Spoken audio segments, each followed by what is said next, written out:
दोस्तों, विदेशियों द्वारा रखे गए नाम इंडिया को हमारे संविधान के अनुच्छेद 1 भारत अर्थात इंडिया से इंडिया शब्द को हटा दिया जाएगा। और मोदी जी ने एक तीर से दो निशाना कर दिया। एक तो विदेशियों के रखे हुए नाम को हटा दिया और दूसरा ये कि देश की 28 भ्रष्ट पार्टियों ने इंडिया नाम रख के भारत की जनता को फूल बनाने का कोशिश किया, उस चीज को भी खत्म कर दिया और हमारे देश के संविधान से इस शब्द को ही हटा दिया और एक तीर से दो निशाना कर दिया। ये 28 जो भ्रष्ट पार्टियां हैं, 28 लीडर हैं जो महान, ये लोग इतना भ्रष्टाचार कर चुके हैं और बेवकूफ़ बना चुके हैं और गरीबी हटा चुके हैं दुनिया से और हमारे देश से कि जिसका कोई हद हिसाब नहीं है। और अब चले थे इंडिया अलायंस बनाकर हमारे देश के जनता को इमोशनल फूल बनाने इंडिया के नाम पे, लेकिन मोदी जी ने इंडिया शब्द को ही संविधान से गायब कर दिया।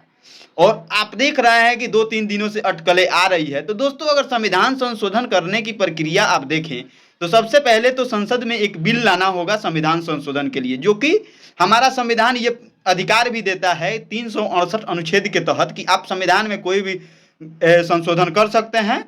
विशेष सत्र बुलाया गया है मोदी सरकार द्वारा 22 सितंबर 18 से 22 सितंबर तक, और उसमें हो सकता है कि ये बिल पेश किया जाएगा। और दोस्तों, अब इंडिया गठबंधन वाले जो इस नाम को इंडिया नाम को यूज करके फूल बनाने चले थे, उन तो माथा पकड़ के रो रहे होंगे और वे उलूर जुलूर बयान देते आ रहे हैं आजकल।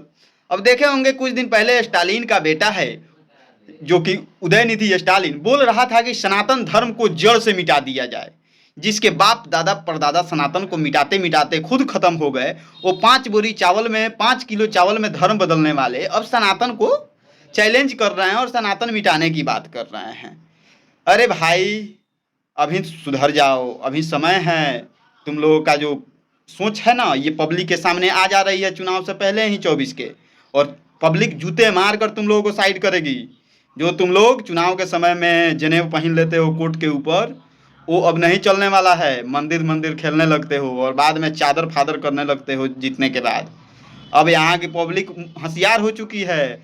ये 2023-24 चल रहा है जिसमें सोशल मीडिया है। तुम लोग पा दोगे ना, वो भी पूरे दुनिया में महक जाएगा। और चले हो तुम लोग सब सनातन को मिटाने, और इसी पे तुम लोगों को पूरे देश में सरकार चाहिए। हिंदुओं को मिटाओगे तुम लोग, इतनी तुम लोगों की औकात हो गई।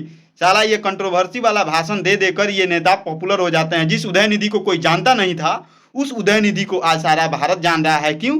क्योंकि वो सनातन पे बोला। अगर वहीं दूसरे धर्म पे बोला होता तो उसको जानने के लिए वो रहता ही नहीं, इतना पॉपुलर होने के लिए वो खुद नहीं रहता। अगर दूसरे धर्म पे बोल दिया होता तो या तो उसका गर्दन उड़ जाता या वो सत्ता से बाहर हो चुका होता। लेकिन हम हिंदू इतने सहिष्णु हैं कि ऐसे ऐसे घटिया नेताओं को हम लोग बर्दाश्त कर रहे हैं।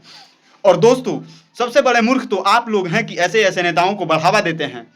और आज देखिए, इंडिया गठबंधन का ये मुख्य हिस्सा है एम के स्टालिन और उसका ये बेटा, और आप देख सकते हैं कि ये कैसे कैसे भाषण दे रहा है। इसीलिए संविधान संशोधन करके मोदी जी ने ऐसा तीर मारने का कोशिश किया है कि इन सब का जो एजेंडा है वो खत्म हो जाएगा। जैसे ही भारत का नाम भारत हो जाएगा, इंडिया हट जाएगा, तुरंत इन लोगों का लोटिया गुम हो जाएगा, अपना बोरा बिस्तर उठाएंगे और फिर जहाँ से आए थे वहाँ चल देंगे।